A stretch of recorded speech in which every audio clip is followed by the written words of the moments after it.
రోజుకొక అంశం, ఏదో ఒక రచ్చ, ఏదో ఒక వివాదం. మహిళలు అనే అంశం అన్నది గత ప్రభుత్వంలో చాలా చులకన భావం అయిపోయింది. ఎవరికి నచ్చినట్లు వాళ్ళు ఆట వస్తువుల్లా మహిళల్ని ఆడుకున్నారు. ఒక్కొక్కటి వెలుగులోకి వస్తుంది అన్నది ప్రస్తుత ప్రభుత్వం అధికారులు చెప్తున్న మాటలు. అయితే కావాలని కక్ష సాధింపు చర్యల్లో భాగంగా ట్రాప్ వేసి మమ్మల్ని ఇబ్బంది పెడుతున్నారు అన్నది గత ప్రభుత్వంలో ఉన్న కొంతమంది పెద్దలు, కొంతమంది అధికారులు. అయితే ఇప్పుడు తెలుగు రాష్ట్రాల్లోనే కాకుండా దేశవ్యాప్తంగా సంచలనాన్ని కలిగిస్తున్న అంశం ఒకటి తెర మీదకు వచ్చింది. కాదంబరి జత్వాని డాక్టర్. ఆమెకు కొంతమంది ఐపీఎస్ అధికారులు చిత్రహింసలకు గురి చేశారు, నరకయాతనకు గురి చేశారు, చాలా ఇబ్బందులు పెట్టారు, సంబంధం లేని కేసుల్లో ఇరికించారు. ఆవిడ కన్నీటి పర్యంతం అవుతుంది. అసలు దిక్కులేని దాన్ని చేసేసారు, నన్ను నా కెరీర్ మొత్తం నాశనం చేశారు అని. అసలు ఈ ఐపీఎస్ అధికారులకి అవసరమే వచ్చింది? అసలు దీని వెనకాతల ఏం జరిగింది? మరొక వైపు వైఎస్ఆర్సీపీ అనుకూల మీడియా ఒక కథనాన్ని ప్రచురిస్తుంది. హనీ ట్రాప్, ఢిల్లీలో జరిగిన బాగోతాలన్నింటినీ కూడా ఆంధ్రప్రదేశ్లో మా మీద రుద్దే విధంగా కొత్త కథలు సృష్టిస్తున్నారు అని చెప్పి వాళ్ళు మాట్లాడుతున్నారు. ఇందులో ఏది నిజం, ఏది అబద్ధం, అసలు వాస్తవాలు ఏంటి, వెలుగు తీయాల్సిన అవసరం ఉంది. నిజంగా ఆవిడ హీరోయిన్ అయినా, డాక్టర్ అయినా, లేకపోతే ఇంకొకరైనా, సామాన్య మహిళ అయినా, మహిళకి అన్యాయం జరిగితే అంతా కలం ఎత్తాల్సిన అవసరం ఉంది. ఎవరు దాని వెనకాతలు ఉన్నా, ఎంత గొప్పవాళ్ళు ఉన్నా కఠినమైన శిక్షలు అమలు చేయగలగాలి. ఆ పరిస్థితి ఉందా? అసలు జత్వాని కథేంటి, ఏం జరిగింది? ఇదే ఇష్యూస్పై స్పెషల్ డ్రైవ్ కొనసాగిద్దాం. ఎవరైనా దీని మీద స్పందించాలనుకున్న వాళ్ళు అక్కడ మనం ఫోన్ నెంబర్ కూడా ఇస్తున్నాం, స్పందించవచ్చు, మీ అభిప్రాయాలు తెలియచేయవచ్చు. మీరు కూడా ఇందులో పాల్గొనాలి. ఎందుకంటే అలాంటి పరిస్థితి ఈరోజు పెను సంచలనాల్ని రేపుతుంది. గత 3-4 రోజులు పెట్టి ఈ అంశం. జత్వాని గారి అడ్వకేట్ కూడా మనతో పాటుగా లైవ్లో జాయిన్ అయ్యారు, నర్రా శ్రీనివాస్ గారు. అలాగే డాక్టర్ పద్మా గారు, వీరపనేని, బీజేపీ జాతీయ నాయకురాలు, ప్రముఖ వైద్యులు కూడా మనతో పాటుగా లైవ్లోకి అందుబాటులోకి వచ్చారు. అలాగే రజనీ గారు, హైకోర్టు న్యాయవాది, జనసేన అధికార ప్రతినిధి కూడా మనతో పాటుగా లైవ్లోకి అందుబాటులోకి వచ్చారు. అలాగే మరి కాసేపట్లో కృష్ణకుమారి గారు, ప్రముఖ రాజకీయ విశ్లేషకురాలు, మహిళా నాయకురాలు కూడా మనతో పాటుగా లైవ్లోకి అందుబాటులో ఉన్నారు. అలాగే పబ్లిక్ కూడా చాలామంది రియాక్ట్ కాబోతున్నారు. ముందుగా నర్రా శ్రీనివాసరావు గారి దగ్గరికి వెళ్దాం. శ్రీనివాస్ గారు నమస్తే సార్, వినిపిస్తుందా? ఓకే శ్రీనివాస్ గారు, అసలు ఏంటి డాక్టర్ కాదంబరి జత్వాని కథ ఏంటి? ఒక్కొక్కరు ఒక్కో రకంగా వినిపిస్తున్నారు. మీరు ఆమె అడ్వకేట్, పూర్తి వివరాలు మీ దగ్గర ఉంటాయి, పూర్తి ఆధారాలు మీ దగ్గర ఉంటాయి. అసలు మిమ్మల్ని ఆవిడ ఎప్పుడో చేయింది, ఇప్పుడు ప్రస్తుత పరిస్థితి ఏంటి? వైసీపీ వాళ్ళు ప్రచారం చేస్తున్న అంశం హనీ ట్రాప్లో భాగంగా ఎవరినో తీసుకొచ్చి ఇక్కడ పెట్టారని. ఇది మొత్తం ఈ కేసు మొత్తాన్ని చూస్తే ఇది కాదంబరి కథా చిత్రం, అయితే ప్రేమ కథా చిత్రం, ఆ కథా చిత్రం అంటున్నారు. కాదంబరి కథా చిత్రం లాగా. ఎందుకంటే ముంబైలో ఎక్కడో ఒక కేసు ఒక పారిశ్రామికవేత్త మీద రిజిస్టర్ అయితే ఆ కేసు నుంచి తప్పించుకోవడానికి ఇక్కడ పెద్దలు, పోలీస్ బాసులు వాళ్ళే మేదేసుకొని ఆ కేసు విత్డ్రా చేయించడం కోసం ఒక తప్పుడు స్టోరీని అల్లుకొని ఒక అగ్రిమెంట్ ఏదో 5 ఎకరాలకు సంబంధించి ఇబ్రహీంపట్నం దగ్గర ఈ కుక్కల విద్యాసాగర్ అనేటువంటి పొందినట్లు, ఆయన దగ్గర ఆమె ఏదో అగ్రిమెంట్ పొందినట్లు, ఆ అగ్రిమెంట్ ద్వారా ఆమె ఎవరికో అమ్మబోతున్నట్లు, ఇవన్నీ ఒక కుక్డ్ స్టోరీ. దీంట్లో ప్రధానమైనది ఏంటంటే అగ్రిమెంట్. 2018లో కాదంబరి కుక్కల విద్యాసాగర్ వద్ద ఒక అగ్రిమెంట్ రాయించుకుందని, ఆ అగ్రిమెంట్ ద్వారానే ఆమె వేరే ఎవరికో ఇద్దరికి అమ్మబోతుంది. ఇవాళ మీరు చూసుంటారు మీడియా కథనాల్లో. ఎవరికైతే ఈమె అమ్మాలని అనుకుంటుందో లేదా అమ్మాలని సంప్రదింపులు చేసి వాళ్ళు 5 లక్షలు ఇచ్చారని చెప్పారు, వాళ్ళిద్దరూ విజయవాడ సిటీ ఇబ్రహీంపట్నం పోలీసుల వద్దకు వచ్చి అసలు ఈ కథలో మాకు ఎటువంటి సంబంధం లేదు, ఇది కేవలం మా ఆధార్ కార్డుని మేమేదో తిరుపతి వెళ్ళడం కోసం ఆధార్ కార్డు ఇస్తే ఎవరికో వాళ్ళ ఆధార్ కార్డుని మిస్యూజ్ చేసి మా పేర్లని దీంట్లో మాకున్నటువంటి పేర్లన్నీ ఆ ఇంటి పేరు వయస్సు అవన్నీ ఆధార్ కార్డును బేస్ చేసుకొని చేశారు. అసలు ఈ కాదంబరి అనేటువంటి ఆమె ఎవరు మేము ఎప్పుడూ చూడలేదు, మాకు అసలు తెలియదు అని చెప్పేసి ఈరోజు వాళ్ళంతటి వాళ్ళే విజయవాడ పోలీస్ కమిషనర్, అదేవిధంగా ఇబ్రాహీంపట్నం పోలీసులు ఈ కేసు ఎక్కడైతే రిజిస్టర్ అయిందో ఆ కేసు వాళ్ళకి వాళ్ళు లెటర్స్ అందజేయడం జరిగింది. అంటే మొత్తం కథ స్టోరీ ఎక్కడైతే స్టార్ట్ అయిందో, ఈమె ఎవరికైతే అమ్మాలని ప్రయత్నం చేసిందని చెప్పేసి ఈ కుక్కల విద్యాసాగర్ అనేటువంటి వ్యక్తి చెప్పాడో వాళ్ళిద్దరే వచ్చి అసలు మాకు సంబంధం లేదు, ఆమె ఎవరో తెలియదు, అసలు ఆమె ఎప్పుడూ మేము చూడలేదు, టీవీల్లో నిన్న మొన్న ఈ వార్తలు వస్తామంటే టీవీల్లో చూడటం తప్ప మాకు తెలియదు అని చెప్పారు. ఇక దీన్ని బట్టి అర్థం చేసుకోవచ్చు ఈ కథ ఎంత రక్తి కట్టించడానికి ప్రయత్నం చేసి విఫలమయ్యారు అని. అంటే 2 అంశాలు స్పష్టంగా చెప్పదచ్చు. ఈవిడ ఏప్రిల్ నెలలో మమ్మల్ని సంప్రదించడం జరిగింది 2024. ఫిబ్రవరి 2వ తేదీన ఈ కేసులో ఎఫ్ఐఆర్ నమోదవుతుంది. ఫిబ్రవరి 2వ తేదీనే 7 సాక్షుల్ని విచారిస్తారు. ఫిబ్రవరి 2వ తేదీనే కోర్టు నుంచి వాళ్ళ ఇంటిలో వాళ్ళ ముంబైలో ఉన్నటువంటి వాళ్ళ ఇంటికి సెర్చ్ వారెంట్ తీసుకుంటారు. అదే రోజు పోలీస్ కమిషనర్ నుంచి ఫారిన్ పాస్పోర్ట్ తీసుకుంటారు. అంటే ఇక్కడి నుంచి టీము మరి ముంబై వెళ్ళాలి కదా, కాబట్టి ముంబై వెళ్ళాలి కాబట్టి మొత్తం రంగం అంతా ఆంధ్రప్రదేశ్లో తయారు చేసుకొని సెర్చ్ వారెంట్ తీసుకున్నారు. కోర్టు నుంచి 7 సాక్షులను విచారించారు. ఉదయం 6:30 గంటలకు ఎఫ్ఐఆర్ రిజిస్టర్ అవుతుంది. 1 గంటలోనే 7 సాక్షులు అందుబాటులో ఉంటారు పోలీస్ స్టేషన్లోని. 7 సాక్షుల్ని విచారించి స్టేట్మెంట్స్ రికార్డ్ చేస్తారు. వెంటనే మ్యాజిస్ట్రేట్ గారిని అప్రోచ్ అవుతారు. మ్యాజిస్ట్రేట్ గారేమో సెర్చ్ వారెంట్ ఇస్తుంది. సిపి గారిని అప్రోచ్ అవుతారు. సిపి గారేమో ఫారిన్ పాస్పోర్ట్ ఇస్తారు ఇక్కడి నుంచి ముంబై వెళ్ళడానికి, అక్కడ కావాల్సినటువంటి కథ నడపడానికి. దీన్ని తీసుకొని 3వ తేదీ అంటే ఎఫ్ఐఆర్ 2వ తేదీన బుక్ అయితే ఫిబ్రవరిలో 3వ తేదీ ఉదయం 8 గంటలకు ముంబై చేరుకుంటారు 2 వాహనాలు మన ఆంధ్రప్రదేశ్ నుంచి పోలీసులు. అలాగనే 3వ తేదీ 9 గంటలకి జత్వాని వాళ్ళ మదర్ ఇద్దరిని అరెస్ట్ చేస్తారు. అంటే నేను ఇది రికార్డు ప్రకారం చెబుతాను ఏం జరిగిందని, మిగతా అసలు కథ ఏందనేది పొందాం. కాబట్టి 3వ తేదీ ఉదయం 9 గంటలకి జత్వాని వాళ్ళ మదర్ ఇద్దరిని అరెస్ట్ చూపిస్తారు. చూపించిన వెంటనే ఇంకొక ఇన్వెస్టిగేషన్ టీంలో ఉన్నటువంటి ఇంకొక ఇన్స్పెక్టర్ వెళ్ళి వాళ్ళ ఇంటిలో సెర్చ్ నిర్వహించి వాళ్ళ ఫాదర్ని అరెస్ట్ చేస్తాను. చూడండి ఎంత స్పీడ్గా, జెట్ స్పీడ్ తోటి పోలీస్ యంత్రాంగం చాలా విచిత్ర వేగంతో స్పందించింది అనేటువంటి. ఇంకా రాష్ట్రంలో ఏ సమస్యలు లేనట్టు.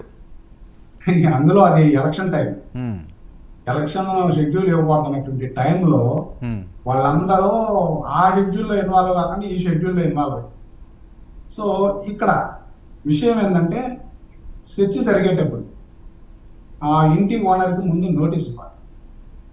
నోటీస్ ఇచ్చిన వెంటనే సెర్చ్ ప్రొసీడింగ్స్ కంప్లీట్ అయిన వెంటనే ఆ సెర్చ్లో ఏమి రికవరీ జరిగింది, లేకపోతే పోలీసులు ఏమి కనుక్కున్నారు, ఇవన్నీ కూడా క్రిమినల్ ప్రొసీజర్ కోడ్ ప్రకారం ఆ లిస్టు అవి మొత్తం ఇచ్చి వాళ్ళకి నోటీస్ సర్వ్ చేసి వారికి చదువుకోవడానికి అవకాశం ఇచ్చి, అంటే సెర్చ్లో ఏం జరిగింది, ఏం సెర్చ్ నిర్వహించారు, సెర్చ్లో ఏమేమి డివైసెస్ కానీ ఫోన్స్ కానీ ఎలక్ట్రానిక్ డివైసెస్ కానీ తీసుకున్నారనేటువంటిది వాళ్ళకి నోటీస్ ఇవ్వాలి, ఏమి ఇవ్వరు.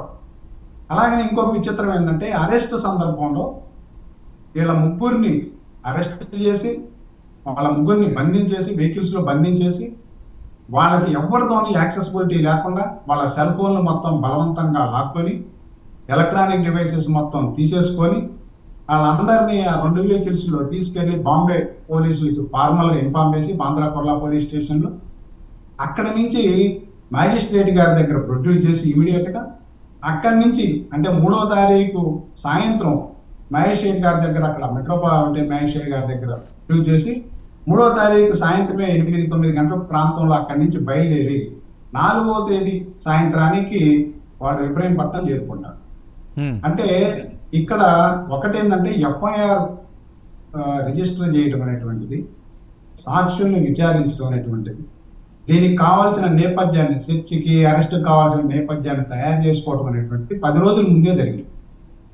ఎఫ్ఐఆర్ కంటే 10 రోజుల ముందే జరిగింది. ఎందుకు చెబుతున్నాను ఈ మాట అంటే, ఈ రాష్ట్రంలో అప్పుడు ఇంటెలిజెన్స్ చీఫ్గా ఉన్నటువంటి సిద్ధరామయ్య ఒక టీంని ముంబై పంపించి వాళ్ళ ఇంటి పరిసరాలు వీటన్నిటిని అబ్జర్వ్ చేసి, అట్లానే అక్కడ పోలీసు వ్యవస్థతోటి ముందులుగానే విశాల్ గుల్లి అనేటువంటి ఆయన పంపించి అక్కడ పోలీస్ యంత్రాంగంతో ముందే మాట్లాడుకొని ఎఫ్ఐఆర్ రిజిస్టర్ కాకముందే మంత్రాంగం నడిపి అన్నింటినీ చేసుకొని, ఎందుకంటే వాళ్ళ పర్పస్ ఇలా చేయడానికి ఉన్న పర్పస్ ఏంటంటే, ఆమె దగ్గర ఉన్నటువంటి ఎలక్ట్రానిక్ డివైసెస్లో అక్కడికి చెందినటువంటి ఒక పారిశ్రామికవేత్త సంబంధించినటువంటి కొంత డేటా ఉంది. ఆమె 5వ తేదీన ఆ డేటాని ముంబై పోలీసులకి సమర్పించాలి. ఆమెకి రిటర్న్ గా ఒక నోటీస్ ఇస్తారు బాంద్రా కుర్లా పోలీస్ వారు. అక్కడ నమోదైనటువంటి ఒక కేసుకు సంబంధించి ఆమె ఎలక్ట్రానిక్ డివైసెస్ లో ఉన్నటువంటి కొంత డేటాని పోలీసు వాళ్ళకి అందజేయాల్సి. కాబట్టి ఈ లోపులోనే 5వ తేదీన ఆమె అందజేయాల్సి ఉంటుంది. 3వ తేదీ సాయంత్రం నైటే వాళ్ళని ఎట్లా అరెస్ట్ చేశారు, ఎందుకు అరెస్ట్ చేశారు, ఏమి ఛార్జెస్ ఉన్నాయి, ఏమి చెప్పరు. కాబట్టి ఇవంతా రాజ్యాంగ వ్యతిరేకంగా, చట్ట వ్యతిరేకంగా, ప్రాథమిక హక్కుల్ని తోసిరాదని. ఇంకా విచిత్రం ఏంటంటే, ఈ కేసులో 467 ఐపీసీ సెక్షన్ పెట్టారు.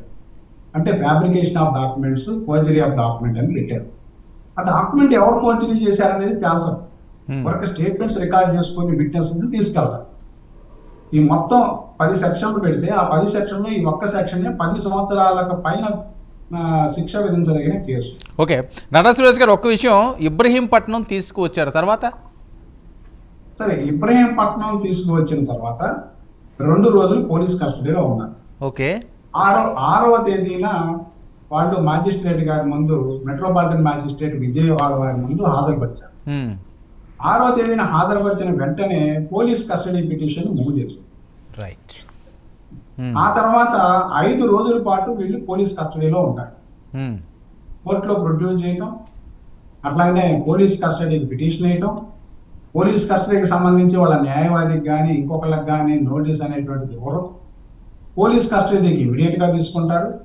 5 రోజుల పాటు police command control room Vijayawada, అక్కడ వీరిని బంధించి ముంబైకి ఏదైతే ఈ బాంద్రా కుర్లా పోలీస్ స్టేషన్ లో కేసు నమోదైందో పారిశ్రామికవేత్త మీద, ఆ కేసు విత్డ్రాయల్కి సంబంధించినటువంటి అంశాల మీద సంతకాలు పెట్టమని, ఒక అండర్స్టాండింగ్, మెమోరాండం ఆఫ్ అండర్స్టాండింగ్ మీద సంతకాలు పెట్టాలని, అలాగనే ఈ ఏదైతే ఎలక్ట్రానిక్ డివైసెస్ ని స్వాధీనం చేసుకున్నారో ఆ స్వాధీనం చేసుకున్న ఎలక్ట్రానిక్ డివైసెస్ యొక్క పాస్వర్డ్స్ ని చెప్పాలని చెప్పేసి వాళ్ళని మానసికంగా 5 రోజుల పాటు హింసించారు. ఈ రోజు వచ్చినటువంటి వార్తలు ఏంటంటే, ఆ ఇద్దరు ఆఫీసర్లు ఎవరైతే హింసించారో వాళ్ళు సివిల్ డ్రెస్ లో ఉన్నారు. వాళ్ళేమి ఈ పోలీసు దుస్తులు ధరించడం కానీ వాళ్ళ ఐడెంటిఫికేషన్ కానీ లేదు. సో పేర్లు కూడా తెలీదా? పేర్లు కూడా తెలియదు. పేర్లు కూడా తెలియకనే ఈ ప్రాబ్లం అంతా. నిన్న అందుకే ఆమె మా క్లయింట్ జత్వాని పోలీసు అదే మన ఈ స్టేట్మెంట్ ఇచ్చిన తర్వాత ఆవిడ ప్రెస్ ని అడ్రస్ చేస్తున్నప్పుడు ఇద్దరు పోలీసులు, తెలియని పోలీసులు, అంటే మఫ్టీలో ఉన్నటువంటి పోలీసులు నన్ను ఇబ్బంది పెట్టారని చెప్పింది. అయితే ఈ రోజు విచారించుకోగా, ఆ రోజు విచారించినటువంటి ఆ ఇద్దరు అధికారులు, ఒక అధికారి పేరు కె హనుమంతరావు, అప్పుడు వెస్ట్ ఏసీపీగా ఉన్నాడు విజయవాడ. ఆ తర్వాత ఆయన కాకినాడ డిఎస్పీగా ట్రాన్స్ఫర్ అయ్యారు. ఓకే, కాకినాడ డిఎస్పీగా ట్రాన్స్ఫర్ అయినటువంటి వ్యక్తికి ఈ కేసుతో అసలు ఎటువంటి సంబంధం లేదు. జ్యూరిడిక్షన్ ఆయన కాదు. ఇది కీలకమైన అంశం. ఇక్కడ వెస్ట్ ఏసీపీగా చేశాడు. ఆ జ్యూరిడిక్షన్ ఇబ్రహీంపట్నం జ్యూరిడిక్షన్ వెస్ట్ లోకి వస్తుంది. ఆయన ట్రాన్స్ఫర్ అయ్యి వెళ్ళిపోయాడు వేరే స్టేషన్కి. వేరే స్టేషన్కి వెళ్ళిపోయినటువంటి వ్యక్తి 5 రోజులు పోలీస్ కస్టడీలో విచారించడానికి ఉదయం, మధ్యాహ్నం, సాయంత్రం ఆయనే ఉంటాడు. దాంతో పాటుగా ఆయనతో పాటుగా ఇంకొక వ్యక్తి విశ్వనాథ్, ఈయన స్పెషల్ బ్రాంచ్ లో ఇన్స్పెక్టర్ గా ఉన్నారు విజయవాడ. వీళ్ళిద్దరూ పదే పదే వాళ్ళ ఫ్యామిలీ మొత్తాన్ని police command and control room విజయవాడలో ఉంచి ఈ 5 రోజుల పాటు వీళ్ళని తీవ్రంగా మానసికంగా హింసించి కేసు విత్డ్రా చేసుకోవడం ఒక అంశం. రెండవది ఈ ఎలక్ట్రానిక్ డివైసెస్, ఈ పాస్వర్డ్స్ అన్నిటిని మీరు చెప్పాలి, మాకు ఆ డేటా కావాలని చెప్పేసి హింసించారు. ఆ తర్వాత పోలీస్ కస్టడీ అయిపోయిన తర్వాత వాళ్ళని మరలా కోర్టులో సబ్మిట్ చేసి ఆ తర్వాత జైలుకి తరలింది. సో 5 రోజులే ఆమె నిర్బంధించారు అంతేనా? ఏనండి, 5 రోజులు కాదు, ముందు 2 రోజులు. ఎందుకంటే 3వ తారీఖున అరెస్ట్ చేసి 4వ తారీఖు తీసుకొచ్చారు, 6వ తారీఖు ప్రొడ్యూస్ చేశారు. 2 రోజులకు పోలీస్ కస్టడీలో 5 రోజులు, వారం రోజులు.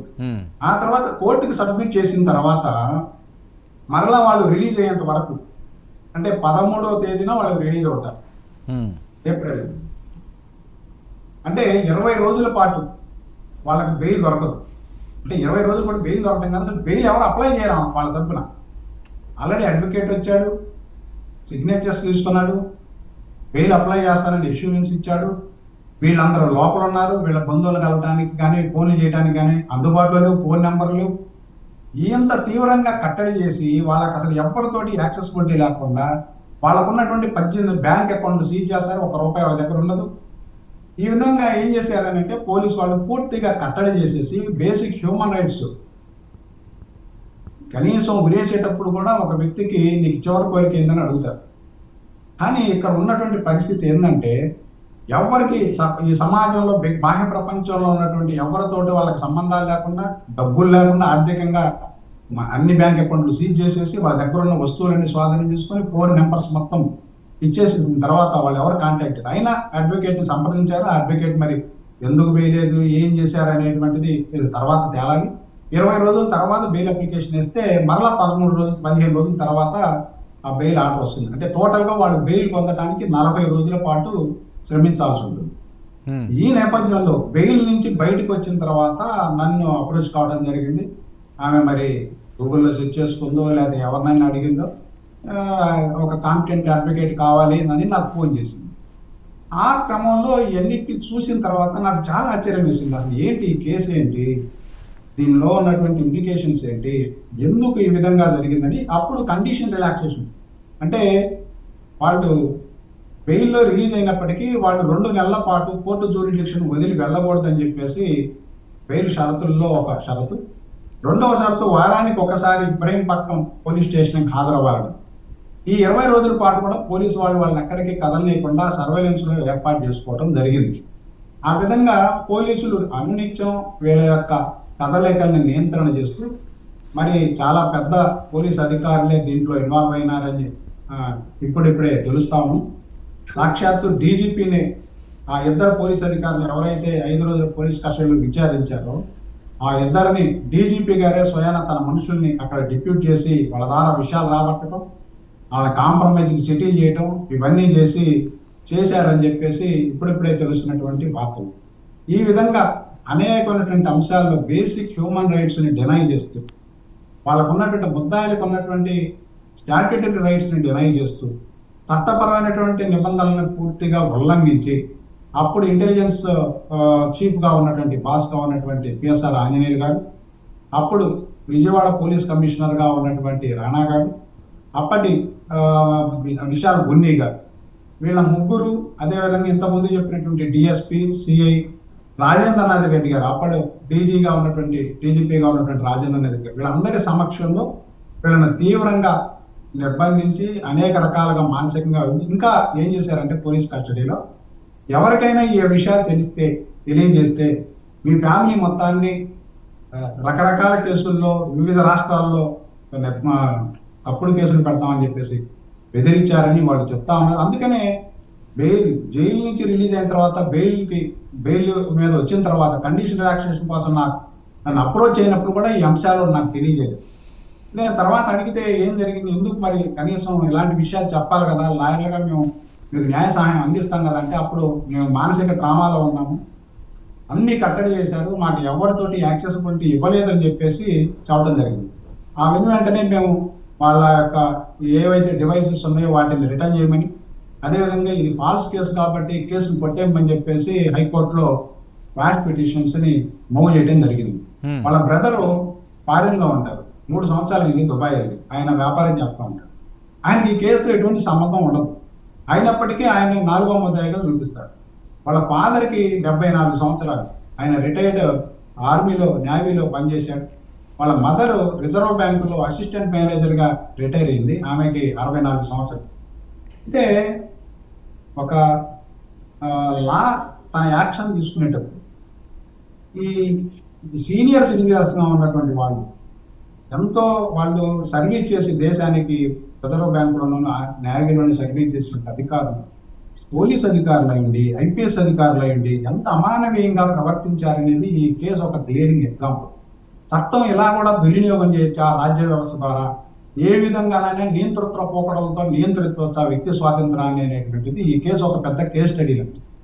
అంటే బయటకు వచ్చిన తర్వాత ఇక వాళ్ళు ముంబై వెళ్ళి తెలుసుకున్నది ఏంటంటే, ముంబైలో ఆమె పెట్టినటువంటి కేసుని ఆమె తెలియకుండా ఆమె హాజరు కాలేదనే నెపంతో, ఇదేంటంటే 40 రోజులు ఇక్కడ ఉన్నారు కదా పోలీస్ కస్టడీలో, ఈ లోపులోనే అక్కడ కథ మొత్తం ముగించి క్లోజర్ రిపోర్ట్ ని అక్కడ కేసులో ఫైల్ చేయడం జరిగింది. తర్వాత ఆమె పోలీస్ స్టేషన్కి వెళ్ళి కోర్టుకి వెళ్ళి చూస్తే క్లోజర్ రిపోర్ట్ ఫైల్ అయి ఉంటుంది. కారణం ఏంటంటే ఈమె లేదు అందుబాటులో, ఏమి ఎటువంటి సమాచారం లేదు, గతంలో నోటీసులు ఇస్తే 5వ తారీఖు వస్తానంది, ఆ 5వ తారీఖు రాలేదు కాబట్టి కేసు క్లోజ్ చేస్తామని చెప్పి కేసు క్లోజ్. అప్పుడు ఈ కేసుకి ఆ కేసుకి ఏం సంబంధం ఉంది అనేటువంటిది ఆమె బయటకు వచ్చి ముంబై వెళ్ళిన తర్వాత తెలిసింది. 2 నెలల తర్వాత తెలుసుకోగలిగింది. దీని వెనక చాలా పెద్ద తలకాయలు ఉన్నాయి, పోలీస్ బాస్ అని చెప్పేసి ఆ విధంగా ఈ కథ వెలుగులోకి రావడం జరిగింది. ఓకే శ్రీనివాస్ గారు, మనం చర్చిద్దాం దీని మీద, ఎందుకంటే కాలర్స్ కూడా ఉన్నారు, అలాగే పద్మ గారు ఉన్నారు, కృష్ణకుమార్ గారు కూడా లైవ్లో జాయిన్ అయ్యారు, రజనీ గారు కూడా ఉన్నారు, పబ్లిక్ కాల్స్ కూడా ఉన్నారు. అసలు ఈ సమాజం అసలు ఎట్టుపోతుంది, ఏం చెప్పాలి? పోలీసు అంటేనే ఎవరికన్నా ఒక కష్టం వచ్చింది, ఒక ఇబ్బంది వచ్చింది అంటే అక్కడికి వెళితే మనకేదో మంచి జరుగుతుంది అని ఆలోచిస్తాను. అలాంటిది ఒక ఐపీఎస్ క్యాడర్లో ఉన్న వాళ్ళు ఇంత నీచంగా, ఇంత అమానుషంగా ఒక మహిళని, ఎక్కడో ఉన్నవాడు మహారాష్ట్రలో ఉన్నవాడిని ఆంధ్రప్రదేశ్కి తీసుకొచ్చి ఇంత ఇబ్బంది పెట్టి. ఒక్క నిమిషం అండి, బోసుబాబు హైదరాబాద్ నుంచి ఒక కాలర్ ఉన్నారు. బోసుబాబు గారు అవునండి, మాట్లాడండి బోసుబాబు గారు. గుడ్ మార్నింగ్, గుడ్ ఈవినింగ్ వరద సాబ్, ప్లేడర్ గారు, మిగతా అమ్మగారులకి మహా వందనాలు.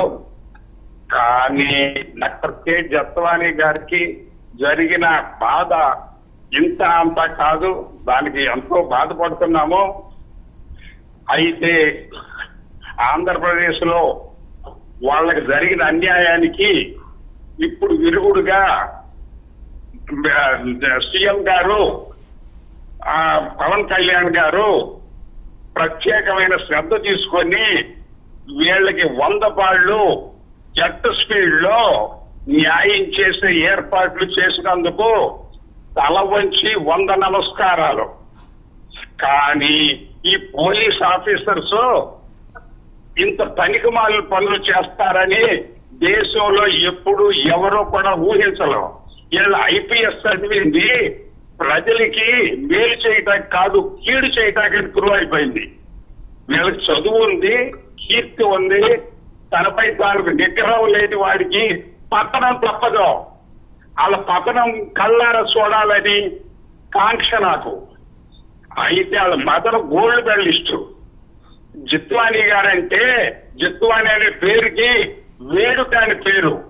డాక్టర్ కె నటి నాన్నగారు నేవల్లో ఉద్యోగం చేశారు. వాళ్ళ బ్రదరు అభం శుభం తెలియని వ్యక్తి, ఆయన ఎక్కడో జాబ్ చేసుకుంటే ఆయన మీద కేసు పెట్టి ఇరికించారు.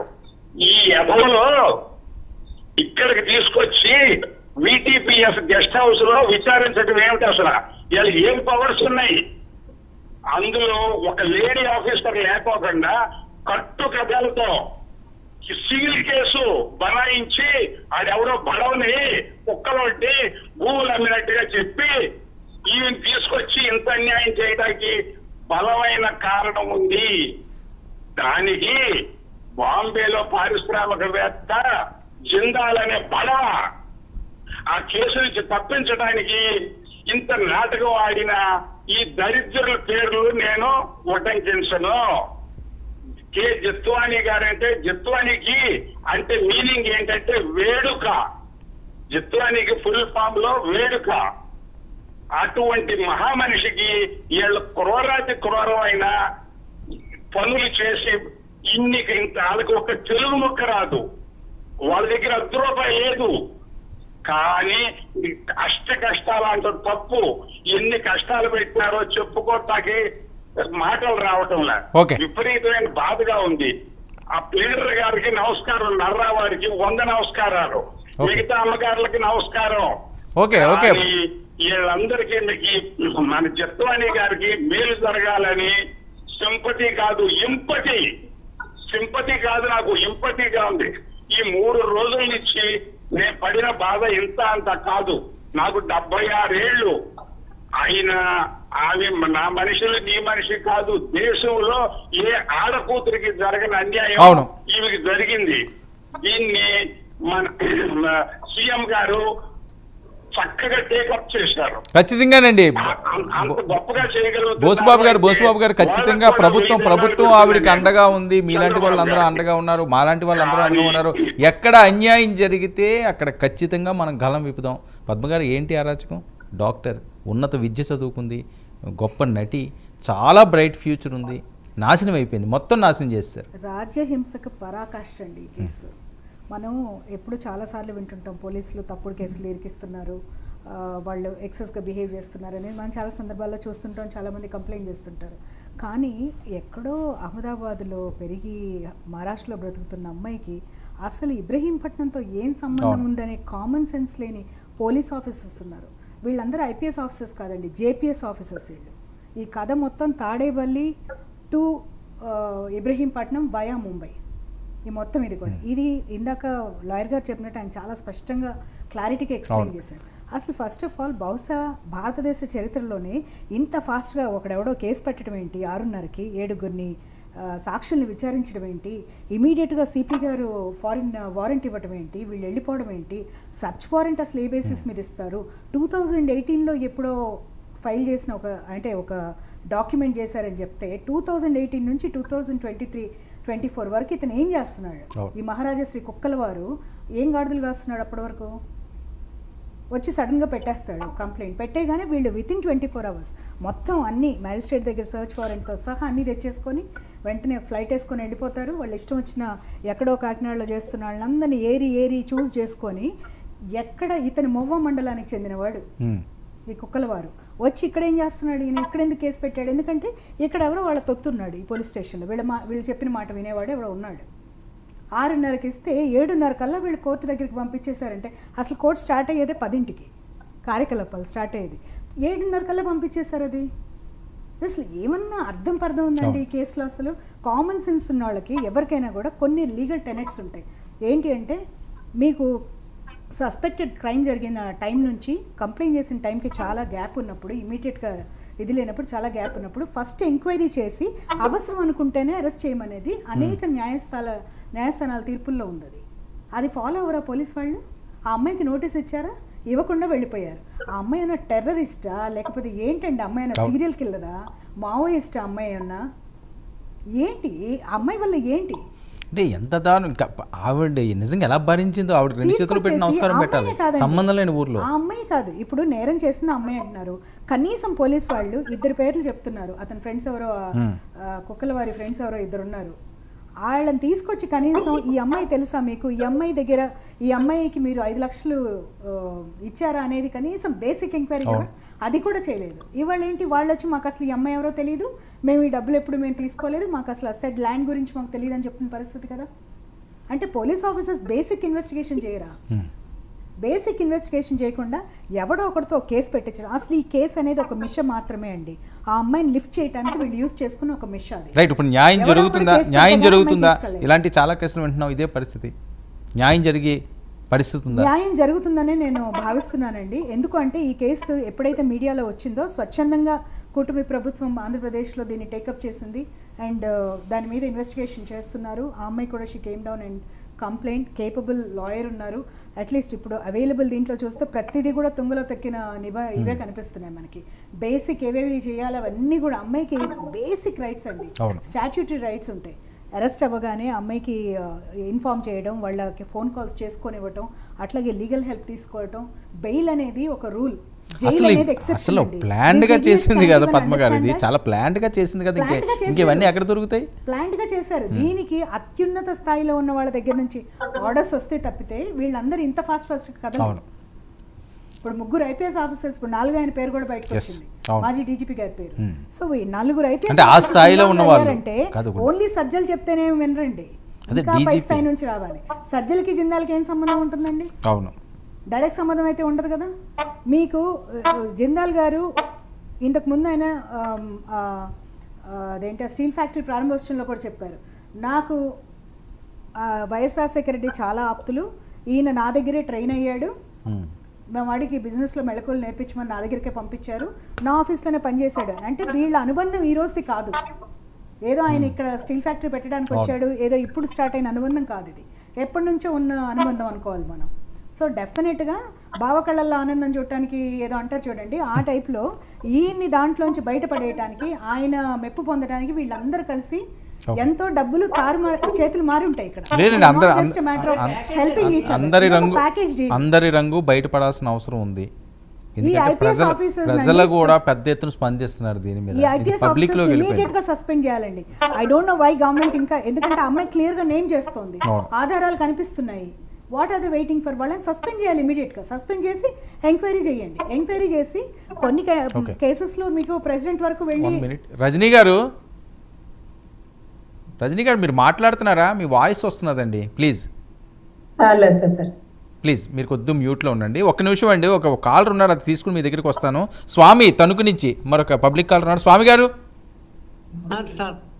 చెప్పండి. స్వామి గారు, అది ఏదో అన్నా, అది అలా చేసేది తప్పు కదా సార్. తప్పేంటండి, చాలా దారుణం. మీకు తప్పు అని చిన్న దానికి ఏ పదం పెట్టాలో కూడా తెలియదు తెలుగు డిక్షనరీలోని. అంత దుర్మార్గం, అంత దారుణం, అంత దౌర్భాగ్యం ఇలాంటి అధికారులు మన కళ్ళ ముందు తిరిగినందుకు.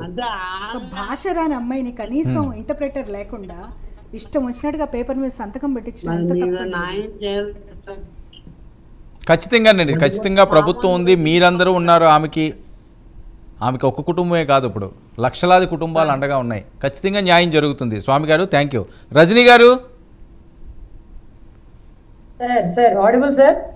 వినిపిస్తుంది. ఏం జరుగుతుంది, ఏంటి పరిస్థితి? ఇంక వీటి కోసం ఇలా చర్చించుకుంటూ ఇంకెంతకాలం? స్వాతంత్రం వచ్చి ఇన్ని సంవత్సరాలు అయిందంటారు, అన్ని సంవత్సరాలు అయిందంటారు. నర్రా గారిని నేను కొన్ని క్వశ్చన్స్ అడగచ్చా సార్? ప్లీజ్ తప్పకుండా అడగండి. మీరే అడిగితేనే కరెక్ట్గా రిజల్ట్ వస్తుంది. లాయర్లు ఇద్దరుని సార్ యాక్చువల్లీ మా సీనియర్ సార్ మాకు గురువు లాంటి వారు సార్. ఇక్కడ ఏదైతే కాదంబరి జత్వాని గారు ఆ కుక్కల విద్యాసాగర్ గారిని ప్రేమించారా సార్? అదొక ఫస్ట్ క్వశ్చన్. 2009 నుంచి 2010 నుంచి 2016-17 వరకు వాళ్ళిద్దరికి స్నేహం మాత్రం కొనసాగింది, ప్రేమ అయితే లేదు. 2013-14 ఆ ప్రాంతంలో ఈమెతోటి సినిమా తీయాలని చెప్పేసి ఆయన కొన్ని చిన్న సినిమాలు కూడా తీశాడు. ఆయన బేసికల్గా పారిశ్రామికవేత్త. కొన్ని పరిశ్రమలు దేశవ్యాప్తంగా వివిధ ప్రాంతాల్లో ఒక ఫంక్షన్లో హైదరాబాద్లో ఒక ఫంక్షన్లో వీళ్ళిద్దరికి పరిచయం అయ్యి, తర్వాత ఆయన యొక్క ఇండస్ట్రీ ప్రమోషన్ కోసం సినిమాల్లో ఉన్నటువంటి నటులు, క్యారెక్టర్ యాక్టిస్టు, లేకపోతే ఈ ప్రమోషన్ ఇచ్చేటువంటి యాంకర్స్ వీళ్ళు అవసరమయ్యే ఆయనకి. దానికోసం ఆమెతోటి ఫ్రెండ్షిప్ మెయింటైన్ చేస్తూ కొంత డబ్బుల్ని ట్రాన్సాక్షన్ చేశాడని మా క్లయింట్ నాకు ఇన్ఫర్మేషన్ ఇచ్చింది. అంటే ఫ్రెండ్షిప్ అంటే నేను ఇది అడగచ్చా, లివింగ్ రిలేషన్ లాంటిదని? అలాంటిది ఏం లేదండి. అంటే ఆమె చెప్పిన ఇన్ఫర్మేషన్ ప్రకారం అలాంటిది ఏం లేదు. దాన్ని ఆయన అడ్వాంటేజ్ గా తీసుకొని ఆయన మిస్బిహేవ్ చేశాడని, అందుకనే అట్లాంటి మిస్బిహేవ్ చేస్తున్నాడు కాబట్టి 2017లో చివరిసారిగా కలిశారని. ఆ తర్వాత ఆయనతోటి అసలు 2024 వరకు, అంటే 2017 నుంచి 2024 వరకు ఆయనతోటి ఎటువంటి సంబంధాలు, అంటే ఫిజికల్గా ఎక్కడైనా కలవటం కానీ లేకపోతే అసలు ఆయనతోటి పరిచయం అనేది లేదు. అయితే ఆయనే అనేక ఫోన్స్ నుంచి వల్గర్ మెసేజ్లు పెట్టడం, ఫొటోస్ పెట్టడం, లేకపోతే ఏమైనా డీపీల్ని స్క్రీన్ షాట్లు తీసుకొని పంపించడం. మరి అప్పుడేమన్నా కేసు ఏమైనా నమోదు చేశారా సార్ మేడము? అంటే ఆమె అంత అవకాశం ఇవ్వలేదు అతనికి. ఎందుకంటే ఫొటోస్ పంపించడం, లేకపోతే వాట్సాప్ సందేశాలు పంపించడం, ఇలాంటివన్నీ చేస్తా ఉండేసరికి పంపించలేదు. అది కాక గతంలో ఒక 3-4 సంవత్సరాలు స్నేహ సంబంధాలు కొనసాగినాయి కాబట్టి ఆ నేపథ్యంలో అంటే శ్రీనివాస్ గారు దీనికి కొనసాగగానే నాకు చిన్న అనుమానం. అక్కడ ఆవిడ ఒక పిక్చర్ చూపిస్తున్నదండి, ఆయన ఏదో న్యూడ్గా ఫోటో తీసి ఈవిడికి పంపించారు అని. ఒక స్నేహంలో ఎలాంటిది ఉంటుందా? ఈ స్టేజ్కి వచ్చిన తర్వాత అది వేరే రకంగా ఆవిడ ఎందుకు రియాక్ట్ అవ్వలేదు అన్నది చాలా మందికి అనుమానాలు. దీన్నే పట్టుకుంటే ఆవిడ ఏదో హనీ ట్రాప్ చేస్తున్నది, ఇది చేస్తున్నది అని చెప్పి కొన్ని మీడియాలో మాట్లాడే పరిస్థితి. అంటే దీనికి క్లారిఫికేషన్ ఏంటంటే అతను అలా మిస్బిహేవ్ చేస్తున్నాడని ఆమె ఆయన ఫోన్లన్నింటినీ బ్లాక్ చేసింది. ఇట్లాగా ఇప్పుడు కొంతమంది లేడీస్ బయటకు వచ్చి ఇమ్మీడియట్ గా వాళ్ళకి జరుగుతున్నటువంటి ఎలాంటి బయట పెట్టడం అనేటువంటిది కొన్ని కుటుంబాల్లో సాధ్యం కాదు, మనం అనుకున్నాం తేలిక కూడా కాదు. అయితే ఆమె ఏం చెప్పిందంటే, ఇలా మిస్బిహేవ్ చేస్తున్నాడు కాబట్టి నేను ఆయన ఫోన్స్ ని బ్లాక్ చేస్తుంటే కొత్త ఫోన్స్ నుంచి మెసేజ్లు పెట్టడం, లేకపోతే వాట్సాప్ సందేశాలు ఇవ్వడం, లేకపోతే నా ఫోటోని నాకే పంపించడం, లేకపోతే ఇలాంటి ఫోటోలు పంపించడం చేస్తున్నాడు. అందుకని చాలా ఆయన ఫోన్స్ ని బ్లాక్ చేశాను. 2017 నుంచి ఆయనకి నాకు ఎటువంటి అసలు ఈ రిలేషన్స్ అంటే నా ఫ్రెండ్లీ రిలేషన్ కూడా పూర్తిగా కట్ అయిపోయింది. ఈ ఇన్నోవేటివ్ థియరీ ద్వారా మాత్రమే మరలా ఈ కేసు పెట్టి ఈ విధంగా నన్ను ఇబ్బంది పెట్టడం కోసం ఆయన అకౌంట్ లో ఒక్క నిమిషం శ్రీనివాస్ గారు, అకౌంట్ లో డబ్బులు పంపించారని కుక్కల విద్యాసాగర్ గారు త్రోట్ సాక్షి పేపర్, అది నమ్మేది కాదు కాకపోయినా సాక్షి మీడియా ద్వారా చెప్తున్నారు. వాళ్ళ మదర్ అకౌంట్ కూడా డబ్బులు పంపించారు 1 కోటి పైచులకని. అది తను అడిగితే పంపించారా, వీరంతటి వీరు పంపించారా? ఈ పోలీసు వారు అక్కడికి వెళ్ళి ముందు సీజ్ చేసిన ల్యాప్టాప్ ఫోనుల్లో వీరిద్దరికి సంబంధించిన గోప్య సమాచారాన్ని పెట్టుకొని నా భార్య బిడ్డని బెదిరిస్తుంది, నాకు ఇక్కడ సైట్లు ఇవ్వమని అడుగుతుందని వారు ఆరోపిస్తున్నారు.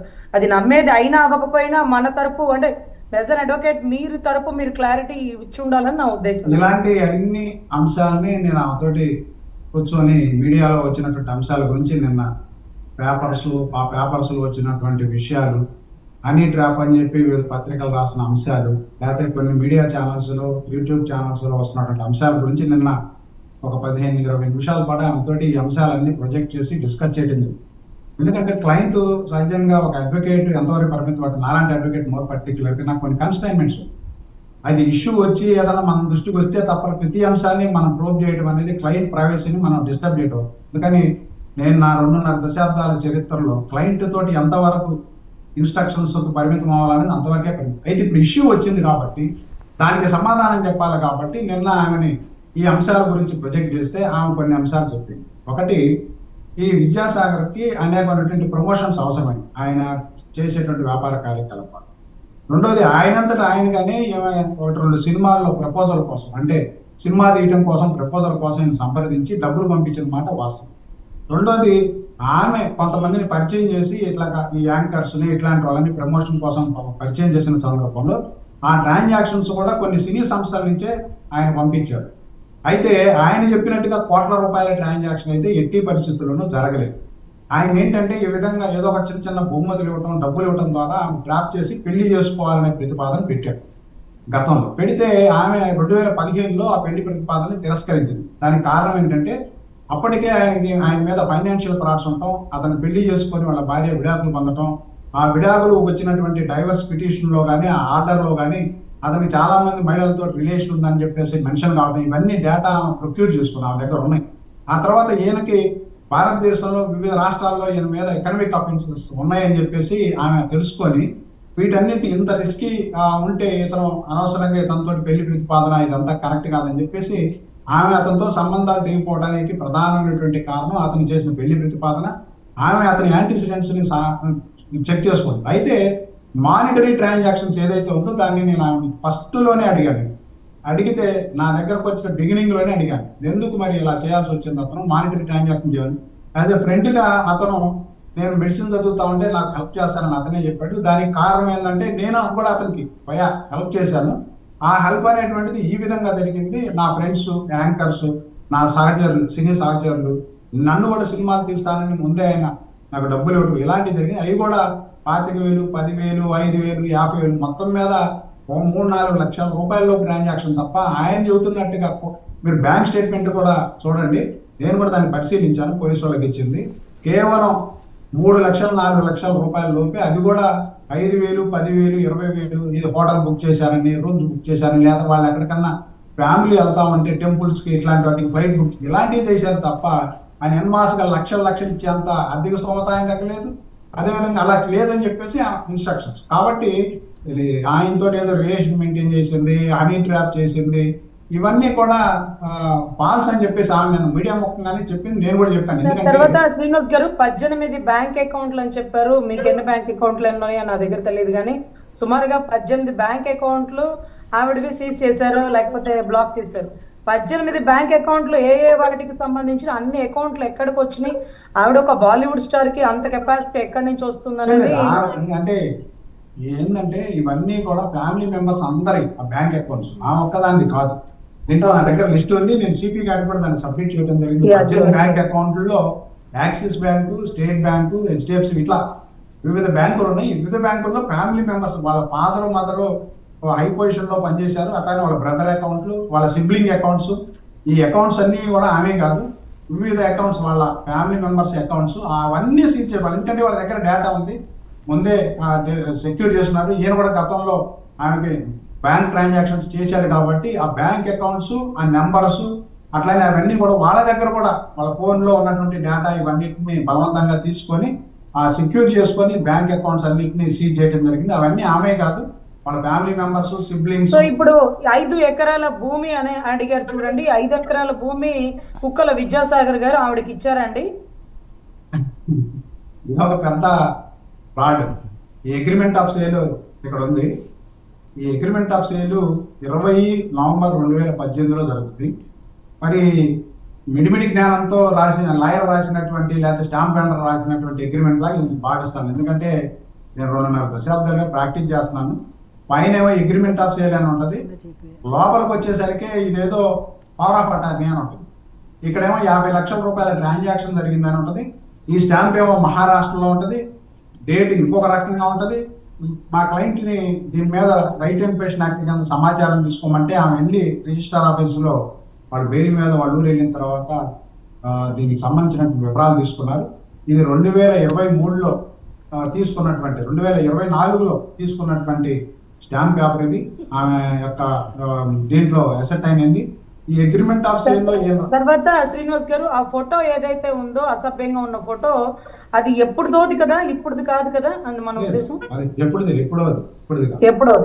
ఎప్పుడో జరిగినప్పుడు అప్పుడే ఎందుకు కంప్లైంట్ ఇవ్వలేదని అడుగుతున్నటువంటి కొంత వర్గం.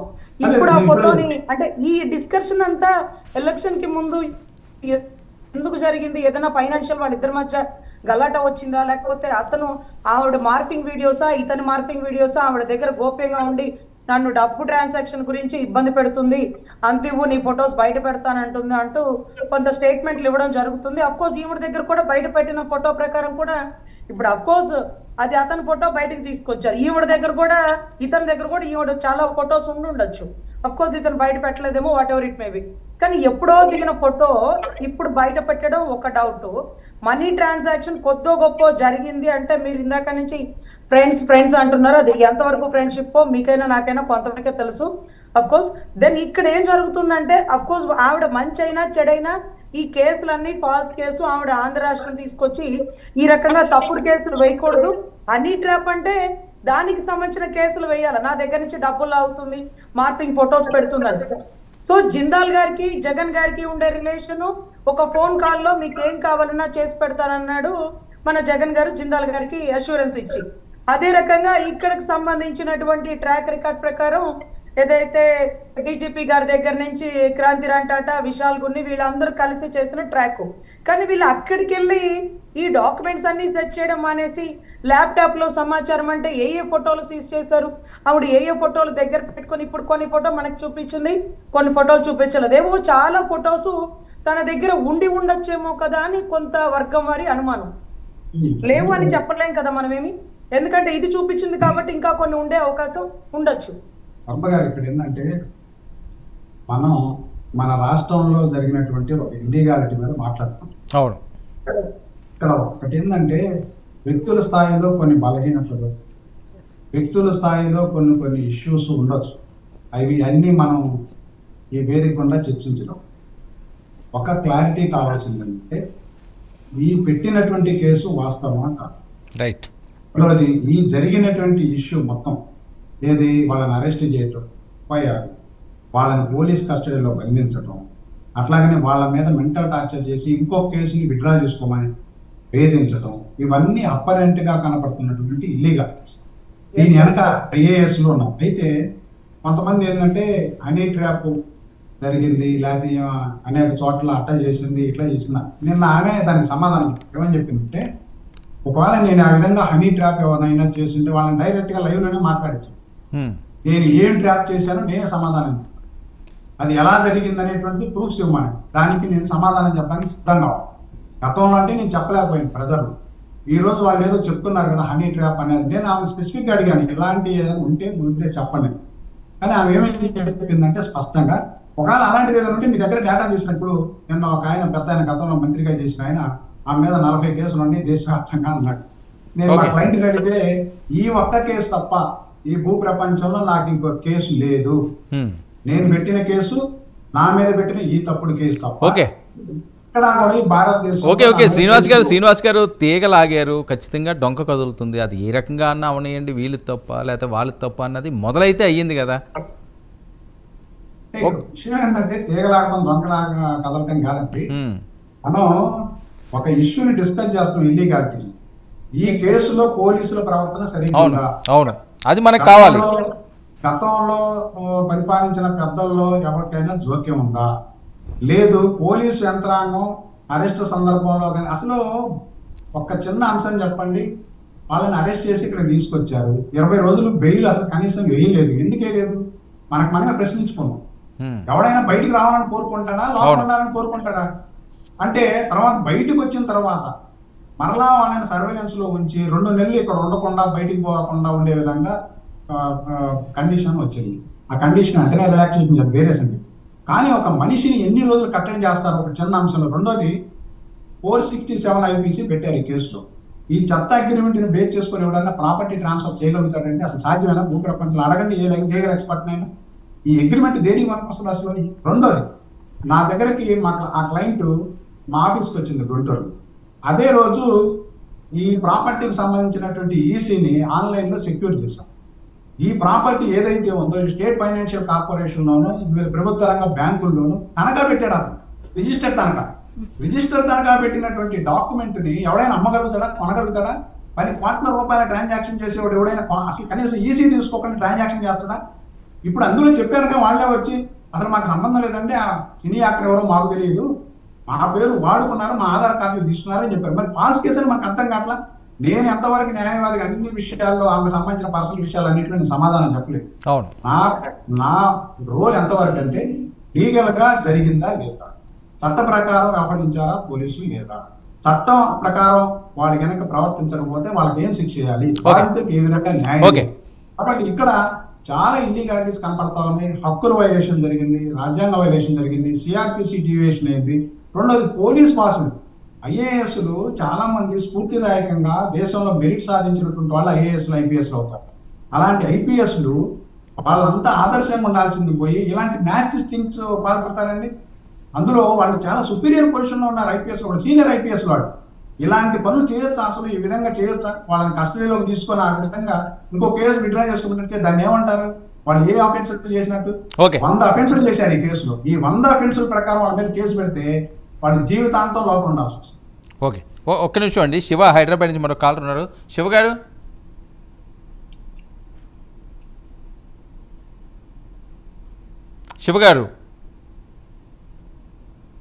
రైట్. కృష్ణకుమార్ గారు వింటున్నారా? లాయర్ గారు క్లియర్గా చెప్పారు, 1 కాదు 2 కాదట.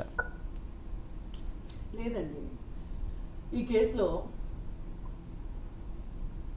విద్యాసాగర్ సంగతి, ఈ పోలీస్ ఆఫీసర్ల సంగతి తేడా.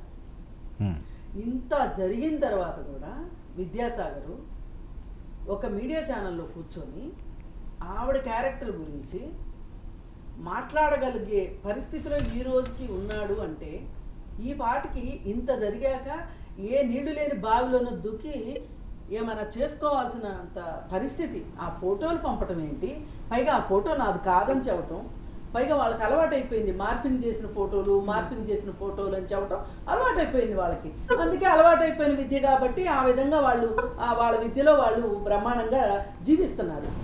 మరి పోలీసులకి ఏమొచ్చింది? ఇప్పుడు ఈ విద్యాసాగర్ అనే వ్యక్తిని ఒక వ్యక్తి నేరాలు చేసిన వ్యక్తి, సరే అతను కూడా కాసేపు పక్కన పెడదాం, కొని జత్వాని గారు కూడా నేరాలే చేసింది అనుకుందాం, ఆవిడని కూడా పక్కన పెట్టేసి పోలీసులకి ఏం మాయరాగం వచ్చింది? వీళ్ళు ఎంత కష్టపడి, ఎంత శ్రమపడి, ఎంత తెలివితేటలతోటి, కఠోర శ్రమతోని కదా ఈ ఉద్యోగాలు సంపాదించుకున్నారు. వీటిని ఇలా దెబ్బలో వేసుకున్నారు ఏంటండి వీళ్ళు? అసలు వీళ్ళకి ఏం మాయరాగం వచ్చింది? నేను పొలిటీషియన్లు తప్పు చేసినా పర్వాలేదు, ప్రజలు తప్పు చేసినా పర్వాలేదు, కానీ వ్యవస్థలు తప్పు చేస్తే మటుకు ఆ దేశం బాగుపడదండి. అసలు వ్యవస్థలు కదా సరిగా ఉండాల్సింది.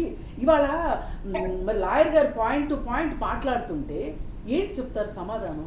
ఇప్పుడు 24వ సంవత్సరంలో లేదంటే 23వ సంవత్సరంలో కొన్న స్టాంపు పైన 18వ సంవత్సరంలో జరిగిన ట్రాన్సాక్షన్ ఎట్లా రాస్తారండి? 18వ సంవత్సరంలో కొన్న స్టాంపు మీద 24వ సంవత్సరంలో రాయొచ్చు. అంటే అండి ఆమెకు వచ్చిన కష్టం ఉంది చూసారా? ఒక గడ్డి తినే పోలీస్ ఆఫీసర్లు ఉంటే ఇంకా అంతకంటే ఎక్కువ భయంకరమైన ఏం మాట్లాడాలో మాటలు రావట్లేదు. అట్లాంటి వాళ్ళు ఉంటేనండి ఇలాంటివి జరగటం సాధ్యమే. ఎక్కడో దాకా ఎందుకండి? ఎవరమ్మ చచ్చిపోతే వాళ్ళకి ఏడుపు వస్తుంది. ఇప్పుడు ఇలాంటి కేసు నేను అనుభవించున్నా. నాకు మొన్న ఆమె రాత్రిపూట TV5లో మాట్లాడుతుంటే ఆమె ఏడుస్తుంటే నాకు ఏడుపు వచ్చిందండి. నేను నిజంగా ఏడ్చాను. ఎందుకంటే ఒకనొక రోజు నాకు సడన్గా మా ఇంటికి పోలీసులు వచ్చారు. వచ్చి లేడీ పోలీస్ వచ్చింది. వచ్చి మిమ్మల్ని పలానా స్టేషన్ వాళ్ళు రమ్మంటున్నారండి అంటే నాకేం భయం లేదు కదా, ఏ తప్పు చేయలేదు. అప్పుడు నాకు అసలు ఏమి తెలియదు. సరే అని చెప్పి వెళ్ళాను. వెళ్తే మామూలుగా ఎక్కడికైనా వెళ్ళినప్పుడు ఏం చేస్తాము, అక్కడ కుర్చీ ఉందనుకోండి ఇలా జరుపుకుని కూర్చుంటాం కదా. న్యాచురల్ కోర్స్లో నేను కుర్చీ తీసుకుని కూర్చోబోతుంటే వెంటనే సిఐ అన్నాడు, you are accused, don't sit, stand up అన్నాడు. ఇదే టోన్లో నాకు అసలు మతిపోయినంత పని అయిపోయింది. సరే నుంచున్నాను. ఏదైతే ఏమైంది, పోలీస్ ఆఫీసర్ చెప్పినప్పుడు చట్టం చెప్పినప్పుడు వినాలి కదా. నేను నుంచున్నా. అట్లే నుంచుంటే సీన్ కట్ చేస్తే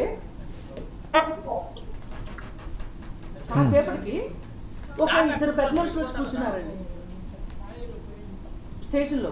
వాళ్ళు చక్కగా కుర్చీలో కూర్చున్నారు.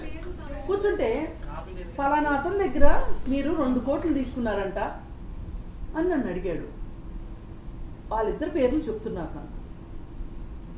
ఆ ఇద్దరిలో ఎవరి పేరు ఎవరితో కూడా నాకు తెలియదండి. ఆ ఇద్దరు మనుషులు నేను చూడలే అప్పటి వరకు.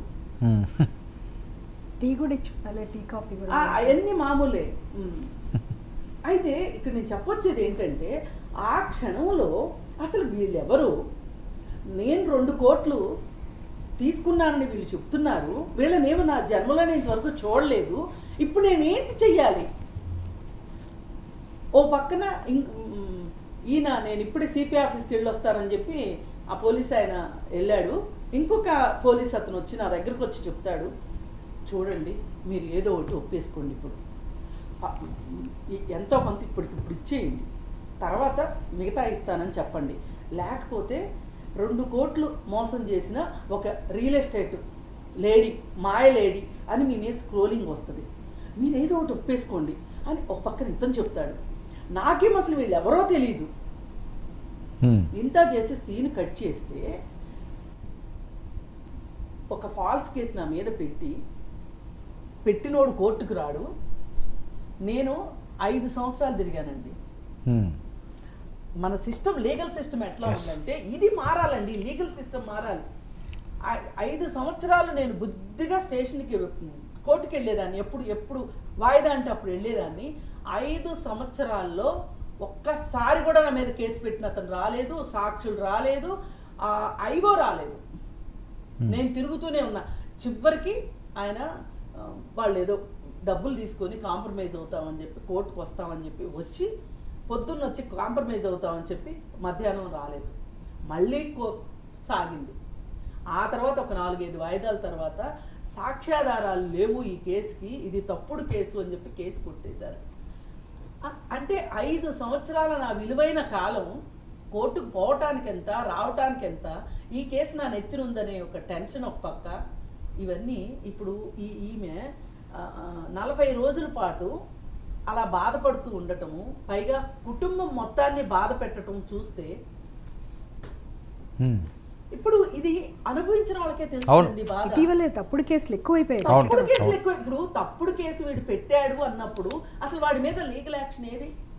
ఇదేమంటే ఇంకా అసలు పోలీసు అన్న దానికి ఎవడో పట్టించుకోవడం, ఇంకా అది మరీ దారుణంగా తయారవుతుంది వ్యవస్థ. ఇప్పుడు తర్వాత తెలిసింది ఏంటి అంటే, ఒక డీసీపీ 5 లక్షల రూపాయలు తీసుకుని ఈ కేసులో, మీ కేసులో, మా కేసులో వీళ్ళు ఈ ఫాల్స్ కేసు అంతా పెట్టడానికి, పైగా నాకు అప్పుడు లేని అవగాహన ఏంటి అంటే, ఆ రోజు ఆ తర్వాత సిపి గారి దగ్గరికి వెళ్ళి ఇదండి పరిస్థితి, నాకు 2 కోట్లు ఇచ్చానంటున్నాడు, ఆయన ఎవరో నాకు అసలు తెలియదు, ఇదంతా నేను చెప్తే ఆయన నేను చెప్పింది నమ్మాడు, విన్నాడు సిపి. విని ఈ ఐఓకి ఏం చెప్పాడంటే, వాళ్ళకి 2 కోట్లు కెపాసిటీ ఉందేమో, ఆ పేపర్లు తీసుకొని వాళ్ళని రమ్మని చెప్పండి. అసలు ఇదంతా ఎలా జరిగిందంటే, ఇంకొక లావాదేవీలో దొంగతనంగా పెట్టిన కేసు కదా, దాని తాలూకు పేపర్లు తీసుకుని రమ్మని నాకన్ను వాళ్ళకి చెప్తే, నేను తెల్లారి పొద్దున్నే పేపర్లన్నీ తీసుకొని వెళ్ళాను, ఎందుకంటే నేను తప్పు చేయలేదు కాబట్టి నేను వెళ్ళా. వాళ్ళు రాలా. అయితే ఇది ఇంతటితోటి అయిపోయిద్ది అనుకున్నా నేను, కానీ 5 లక్షలు తీసుకున్నారు కదా మరి, అందుకోసం ఇది 2008లో సంగతి. ఇది 2008లో 5 లక్షలు అంటే చిన్న మాట కాదు. ఛార్జ్షీట్ వేసేశారు. ఛార్జ్షీట్ వేస్తారని కూడా నాకు ఆ అవగాహన కూడా లేదు. అందుకని నేను డబ్బులు ఖర్చు పెట్టగలిగితే ఆ రోజు ఛార్జ్షీట్ వేయకుండా నేను డబ్బులు కనుక ఖర్చు పెట్టుంటే నేను 5 ఏళ్ళు కోర్టు చుట్టూ తిరిగే పని ఉండేది కాదు. ఇంత నాలెడ్జ్ ఎప్పటి నుంచి వస్తుంది, ఎప్పుడు వస్తుంది? సామాన్య పౌరుడికి వస్తుందా ఇట్లాంటి? అంటే ఈ నాలెడ్జా కావాల్సింది? మనం ఎక్వైర్ చేయాల్సింది? లంచం ఇచ్చి ఎలా తప్పుకోవాలి అనేదా మనకు కావాల్సింది? అంటే ఈ వీళ్ళు ఇలా నేర్పిస్తున్నారు. కామన్ అయిపోయింది. ఇది కామన్ అయిపోయింది. పెట్టడము, హెరాస్ చేయడము, చాలా మందికి లీగల్ నాలెడ్జ్ లేకపోవడంతో కూడా చాలా ప్రాబ్లం. ఇప్పుడు ఒకటండి, ఎవరైతే సజ్జన్ జిందాల్ కోసం ఈ కేసు అంతా తిప్పారో ఎప్పుడు న్యాయం జరుగుతుందంటే ఆ అమ్మాయికి, ఆమెకు అసలు న్యాయం జరుగుతుందా అని మీరు అడిగారు కదా. ఈ కేసులోంచి ఆమె బయటపడటం చాలా సింపుల్ అండి. ఈ కేసు ఇంత పబ్లిక్ అయిపోయాక, ఇంత పోలీస్ ఆఫీసర్లు ఇన్వాల్వ్ అయిన తర్వాత, దీని వెనకమాల ఇంత రాజకీయ కుట్ర, రాజకీయ హస్తం ఉన్న తర్వాత, ఇంత డెలిబరేట్గా తెలిసిన తర్వాత ఈ కేసులోంచి ఆమె బయటపడుతుంది. కానీ ఆమెకు అసలు న్యాయం ఎప్పుడు జరుగుతుంది అంటే, ఆమెకి ఈ పోయిన కాలం తిరిగి రాదు. కానీ మొత్తం కెరీర్ అంతా రోడ్డున పడింది కదండి. అవన్నీ కాదండి, అవన్నీ కానిచ్చినా సరే ఈ సజ్జల్ జిందాల్ అనే అతనికి శిక్ష పడిన రోజున అతను ఏదైతే నా దగ్గర డబ్బులు ఉన్నాయి, నేను ఏమైనా మేనేజ్ చేసుకోగలను, కేసులు మాఫీ చేసుకోగలను అనే ఒక ధీమాతో ఉన్నాడు చూసారా. ఆ ధీమా మీద దెబ్బ పడిన రోజునే మనుషులకు బుద్ధి వస్తుంది. అది జరగాలి. అలాగే ఈ పోలీసులు ఉన్నారు చూసారా, ఈ 3 పోలీసులు, ఇంకా మిగిలిన పోలీసులు, వీళ్ళని జీవితాంతం వీళ్ళని కాకి చొక్క వేసుకోకుండా చేసిన రోజున, అలాంటి ల్యాండ్ మార్క్ జడ్జిమెంట్ వచ్చిన రోజున దేశం మొత్తానికి ఆంధ్రప్రదేశ్ ఆదర్శం అవుతుంది. ఇప్పటి వరకు ఈ 5 సంవత్సరాల నుంచి విని చెత్తా చెదారం అంతా విని ఉన్నాం కదా. ఈ 3 నెలల నుంచి వాళ్ళ గురించి వస్తున్నాయన్నీ వింటూ ఉంటే, ఈ మొత్తానికి పాప పరిహారం ఏమైనా జరగాలి అంటే కనుక ఆ పోలీసులకి ఏ కాకి బట్టలు చూసుకుని వాళ్ళు అంత కండకావరంతో ఎగిరారో వాళ్ళకి ఆ పోలీస్ డ్రెస్ దూరం అయితే కానీ వాళ్ళకి ఆ బాధ ఏంటో తెలియదు, రెండో వాళ్ళ పెయిన్ తెలియదు. Right, okay. బెంగళూరు నుంచి రెడ్డి శేఖర్ మరో కాలర్ ఉన్నారు. శేఖర్ గారు, అంతే కదా. రైట్. శ్రీనివాస్ గారు ఇప్పుడు ఆమె ఇక్కడే ఉన్నారండి, ఏంటి వాట్ నెక్స్ట్? అంటే ఈరోజు ఇంకా వాళ్ళ మదరు ఫాదర్ యొక్క స్టేట్మెంట్స్ని కమిషనర్ ఆఫ్ పోలీస్ విజయవాడలో ఈ కేసు దర్యాప్తు అధికారి రికార్డ్ చేయడం జరిగింది. అది కొద్ది సమయం క్రితమే ముగిసింది. అయితే వాళ్ళ యొక్క ప్రాపర్టీ ఇవన్నీ సీజ్ అయి ఉన్నాయి కాబట్టి డాక్యుమెంట్స్ ఇవన్నీ అన్ఫ్రీజ్కి కమిషనర్ ఆఫ్ పోలీస్ అంగీకరించారు. వాటికి సంబంధించినటువంటి లెటర్స్ ఇవ్వాలి. అదేవిధంగా ఈ కేసు ఇప్పటి వరకు ఒక ఎత్తు అయితే, ఈ రోజు నుంచి ఎవరికైతే ట్రాన్సాక్షన్ చేయాలని అటెంప్ట్ చేసిందో వాళ్ళే వచ్చి అసలు ఈ కేసు మాకు సంబంధం లేదు, ఆమె కూడా మాకు తెలియదు అన్నారు. కాబట్టి ఇంకా పక్కాగా ఫాల్స్ కేసు అనేది ఇది అర్థం అవుతా ఉంది. కాబట్టి ఇమ్మీడియట్గా క్లోజర్ రిపోర్ట్ ఇప్పుడు క్రైమ్ స్టేజ్లో ఉంది కేసు. కాబట్టి క్లోజర్ రిపోర్ట్, ఇది ఫాల్స్ కేసు, ఈ విధంగా జరిగిందని చెప్పేసి క్లోజర్ రిపోర్ట్ ఇస్తే వాళ్ళ దగ్గర ఉన్నటువంటి సెల్ ఫోన్లు అవన్నీ మొత్తం బయటికి రిలీజ్ చేయాల్సి ఉంటుంది. అలాగే మొత్తం ప్రాపర్టీ డాక్యుమెంట్స్, వాళ్ళకి 7 కోట్ల ఆస్తి విలువ ఉన్నటువంటి ముంబైలో ఉన్నటువంటి ఫ్లాట్ను కూడా అక్కడ రిజిస్ట్రింగ్ అధికారుల దగ్గర ఫ్రీ ట్రాన్సాక్షన్ జరపకుండా వీళ్ళు లెటర్ ఇచ్చారు పోలీస్ అధికారులు. ఇవన్నీ ఇల్లీగలే, కానీ వాళ్ళు మరి అధికారులకు ఇచ్చారు కాబట్టి వాటన్నిటికీ రిలీజింగ్ ఆర్డర్స్ పోలీస్ అధికారులు, దర్యాప్తు అధికారులు ఇవ్వాలి. అది ఇస్తారని ఈరోజు భావిస్తున్నాం. ఆ తర్వాత ఈ మొత్తం ఇన్వెస్టిగేషన్ లో వీళ్ళకి ఏదైతే డాక్యుమెంట్లు సబ్మిట్ చేయాలో వీళ్ళ దగ్గర ఉన్నటువంటి అందుబాటులో ఉన్న డాక్యుమెంట్స్ అన్ని వీళ్ళు సబ్మిట్ చేశారు నిన్న ఇవాళ. కాబట్టి ఒక 2-3 రోజులు ఇక్కడే ఉండి ఈ లీగల్ ఫార్మాలిటీస్ అన్ని కంప్లీట్ చేసుకొని కేసు క్లోజర్ రిపోర్ట్ తోటి మూవ్ అవుతారని అనుకుంటున్నాం. అది కాక ఇక్కడే సెక్యూరిటీ ఫీల్ అవుతా ఉన్నారు. అక్కడైతే ముంబైలో